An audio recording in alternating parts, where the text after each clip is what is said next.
Nah, sudah.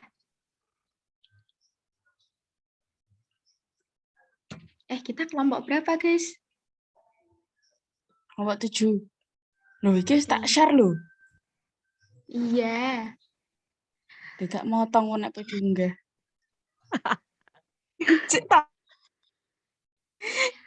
Assalamualaikum warahmatullahi wabarakatuh. Halo teman-teman, kita dari kelompok 7 akan mempresentasikan mengenai profil suku Madura. Next.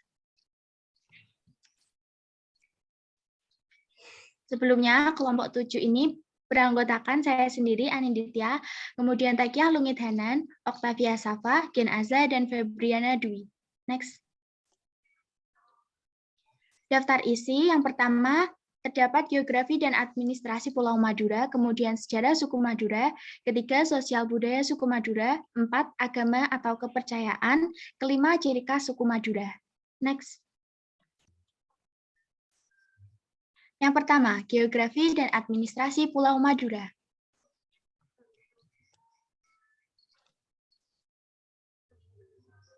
Next. Geografi, kondisi geografi Pulau Madura dengan topografi yang relatif datar di bagian selatan dan semakin mencolok ke arah utara, tidak terjadi perbedaan elevasi ketinggian yang begitu mencolok. Selain itu juga merupakan dataran tinggi tanpa gunung berapi dan tanah pertanian lahan kering. Komposisi tanah di suku Madura ini tidak sama di lereng-lereng yang tinggi, letaknya justru terlalu banyak, sedangkan di lereng-lereng yang rendah, suku Madura kurang memiliki tanah yang subur. Secara geologis, suku Madura merupakan kelanjutan bagian utara Pulau Jawa. Bukit-bukit kapur di Madura merupakan bukit-bukit yang lebih rendah, lebih kasar, dan lebih bulat daripada bukit-bukit di Jawa, dan letaknya pun bergabung. Luas keseluruhan Pulau Madura kurang lebih 5.168 km persegi, atau kurang lebih 10% dari luas daratan di Jawa Timur. Adapun panjang daratan kepulauannya dari ujung barat di Kanal sampai dengan ujung timur di Kali Anget, sekitar 180 km dan lebarnya berkisar 40 km.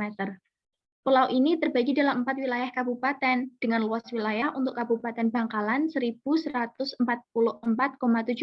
km persegi, terbagi dalam 8 wilayah kecamatan. Kabupaten Sampang berluas wilayah 1.321,86 km persegi, terbagi dalam 12 kecamatan.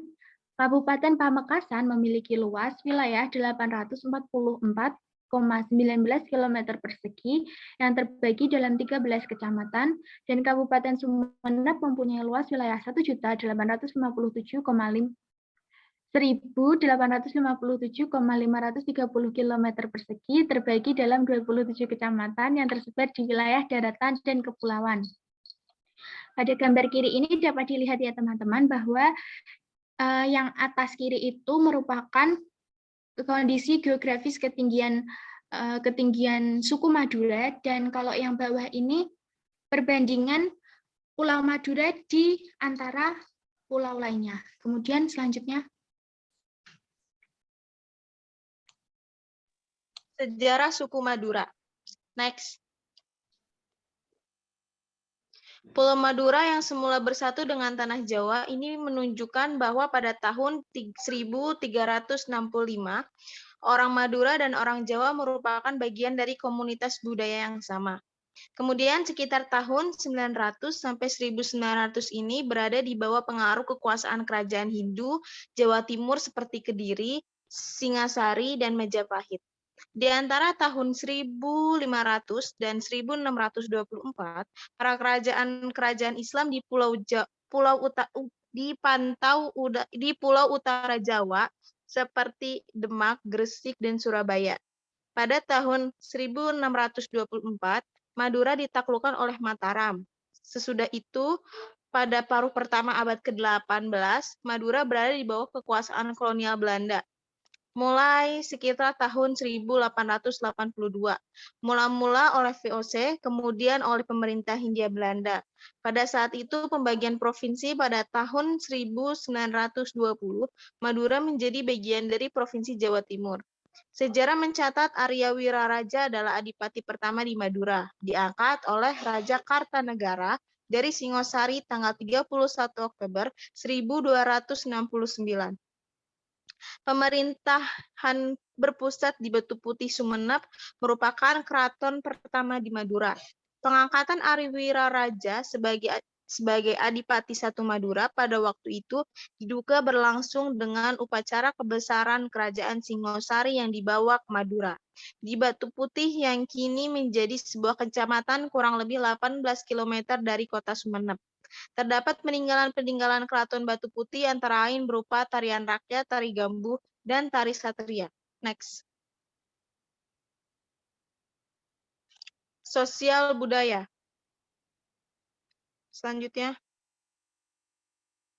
Sebagian besar orang Madura yang tinggal di Pulau Madura berkelompok membentuk perkampungan pertanian, tetapi saat ini sedikit orang Madura yang tinggal di pulau ini yang bermata pencarian semata-mata hanya sebagai petani. Iklim di sana sangat kering dan tanahnya tidak subur. Banyak orang Madura menjadi nelayan. Selain itu, ada juga yang menjadi petani garam dan berlayar antar pulau dengan kapal barang. Sebagian besar orang Madura yang tinggal di Pulau Jawa tidak mempunyai tanah. Mereka menjadi nelayan, pelaut, dan buruh harian. Orang Madura juga terkenal di seluruh Indonesia sebagai penjual makanan, khususnya sate. Orang Madura memiliki sifat dan gaya hidup yang keras, kemungkinan besar terkait dengan kondisi alamnya yang kurang ramah. Mereka juga sering menyelesaikan perselisihan dengan carok atau menghujam perut lawan dengan pisau arit. Carok yang fatal ini menyebabkan permusuhan berdarah antar keluarga yang dapat berlangsung turun-temurun sampai beberapa generasi. Namun kerasnya temperamen orang Madura itu bisa berarti positif bila dilihat dari etos kerja mereka. Orang Madura suka bekerja keras dan pantang menyerah. Orang suku Madura mengenali struktur keluarga extended family yang disebut pon-popon gig semak. Artinya, saudara atau pupu nenek moyang pun masih dekat. Tak peduli itu sederajat, pupu terdekat seperti saudara sepupu atau yang jauh seperti saudara tiga pupu. Selanjutnya akan dilanjutkan oleh Safa. Berikut ini ada gambaran perkampungan pertanian, makanan khas di Madura yaitu sate Madura, ada petani, garam suku Madura, dan ada gambar ritual carok. Next. 4. Agama atau kepercayaan suku Madura. Next. Mayoritas masyarakat suku Madura hampir 1% beragama Islam. Bahkan suku Madura yang tinggal di Madura bisa dikatakan 100% Muslim. Suku Madura terkenal sangat taat dalam beragama Islam seperti halnya suku Melayu atau suku Bugis yang juga sangat menjunjung agama Islam dalam kehidupan sehari-hari. Orang-orang Madura penganut Islam Sunni Ortodoks. Kepala keluarga yang sudah berhasil melaksanakan kewajiban rukun Islam ibadah haji akan memperoleh kedudukan terhormat di mata masyarakat. Namun demikian, ada banyak di antara mereka yang mencari perlindungan kepada kekuatan gaib yang mengontrol roh yang jahat dan yang baik. Next.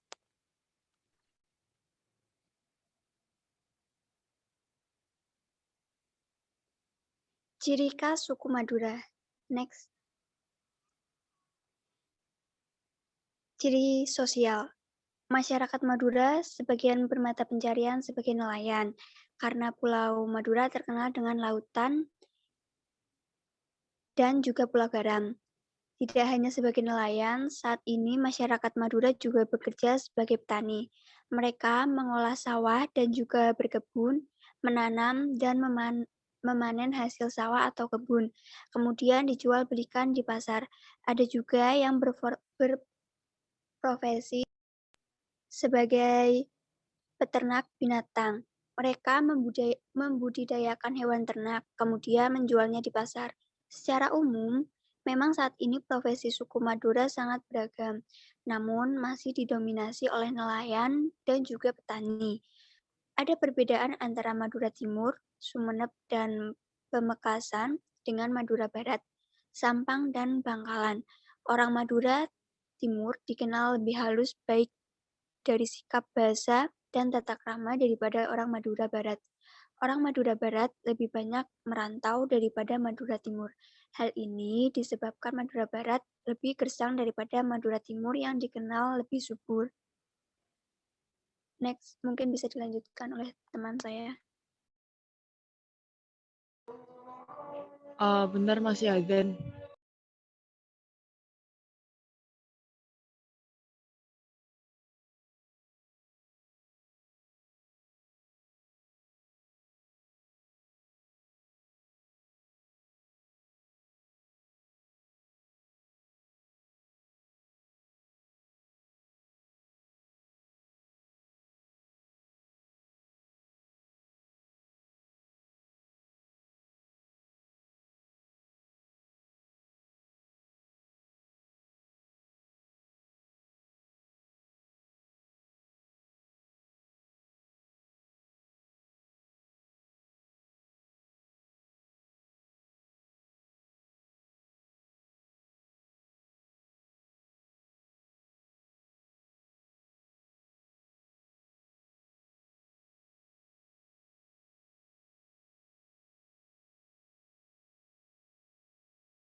Oke, mungkin bisa tak lanjut. Dari segi fisik, masyarakat Madura memiliki tubuh yang tegap dan tidak terlalu tinggi. Badannya lebih berotot dan tulang pipi yang menonjol sehingga yang melihat suku ini berpikir bahwa orang Madura itu galak ataupun sangar. Kepribadian dari suku Madura ini juga tangguh dan pemberani. Harga diri juga paling penting dalam kehidupan orang Madura. Mereka memiliki sebuah peribahasa lebih bagus pote tolang, atembang pote mata. Artinya, lebih baik mati atau putih tulang daripada malu atau putih mata. Sifat yang seperti ini melahirkan tradisi corak pada masyarakat Madura, tetapi tradisi lambat laun ini mulai melemah. Seiring dengan terdidiknya kaum muda di pelosok desa, dahulu mereka memakai kekuatan emosional dan tenaga saja, tapi kini mereka lebih arif dalam menyikapi berbagai persoalan yang ada. Next.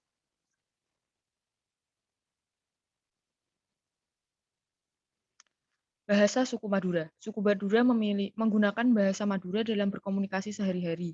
Adapun bahasa ini memiliki 4 dialek besar, yaitu dialek Bangkalan, Sampang, Pamekasan, Sumenep, dan Kangean. Setiap dialek-dialek ini memiliki sedikit perbedaan atau variasi bahasa. Bagi orang Madura, mendengarkan orang Madura lain yang bahasanya agak berbeda itu adalah aneh. Sebagai contoh, jika ada orang Madura dialek Sumenep berbicara atau mendengarkan orang Madura dialek Sampang, maka masing-masing dari mereka akan mengecap lawan bicaranya dengan sebutan sanggit atau aneh. Dialek standar yang digunakan oleh sebagian besar masyarakat Madura adalah dialek Sumenep. Hal tersebut berdasarkan sejarah masa lalu di mana Sumenep pernah menjadi pusat kerajaan dan perkembangan budaya Madura. Namun, saat ini dialek Madura sudah terpengaruh oleh bahasa Jawa. Next. Pakaian adat suku Madura. Oke, untuk pakaian adat yang pertama ada pakaian Madura pesaan. Baju pesaan bisa dikatakan sebagai pakaian adat Madura modern yang sudah sangat sering kita lihat. Pakaian adat Madura ini terdiri dari atasan dan juga bawahan yang sama-sama berwarna hitam longgar dengan kaos berwarna belang merah dan putih, sedangkan untuk bawahannya berukuran cukup besar serta memiliki panjang sebatas lutut. Next. Yang kedua ini ada kain batik Madura. Dari sejarahnya, batik Madura sudah ada sejak zaman Kerajaan Pamelingan pada abad ke-16 dan 17 yang dikenakan oleh Raden Azhar ketika perang atau untuk kehidupan sehari-hari dia. Pada saat itu, motif yang paling banyak digunakan pembesar adalah motif perang atau dalam bahasa Maduranya disebut motif leres. Ketika itu, batik dengan motif ini diperkenalkan Adipati Sumenep sehingga akhirnya mulai terkenal di Madura. Next. Mungkin selanjutnya bisa dilanjutkan oleh Febri. Baik, untuk selanjutnya ada rumah adat suku Madura. Tanian atau lanjang menurut suku Madura adalah nama dari rumah adat masyarakat Madura.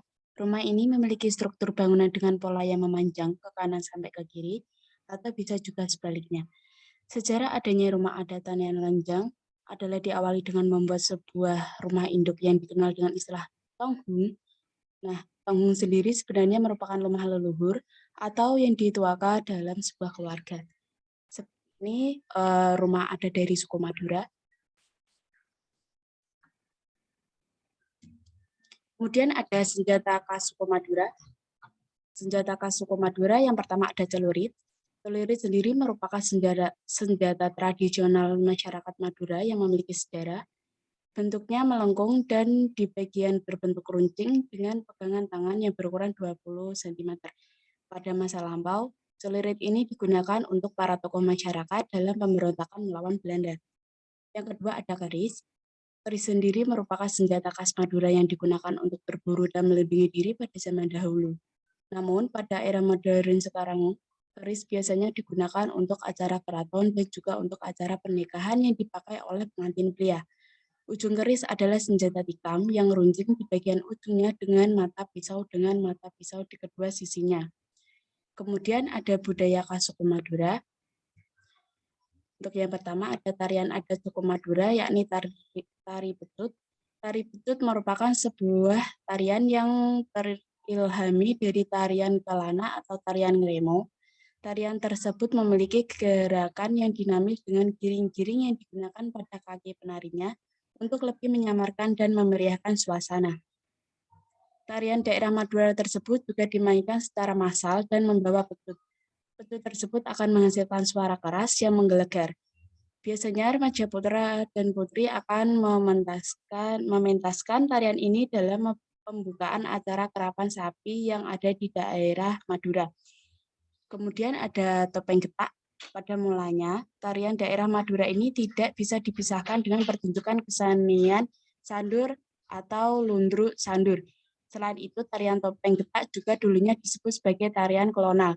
Perubahan sebutan tersebut terjadi di tahun 1980 yang lalu, di mana kisah yang digambarkan dalam tarian tersebut yakni tokoh Prabu Bolodewo yang ada di lakon Topeng Dalang Madura. Kemudian ada makanan khas suku Madura, yakni ada bebek songkem, nasi serpang, sate Madura, es kobu, kaldu kokot, lorjuk, dan juga kue apem Madura. Demikianlah beberapa hal yang bisa kami sampaikan. Sebelumnya mohon maaf apabila kelompok 7 dalam penyampaiannya kurang dan juga salah kata. Wassalamualaikum warahmatullahi wabarakatuh. Waalaikumsalam Waalaikumsalam warahmatullahi warahmatullahi wabarakatuh. wabarakatuh.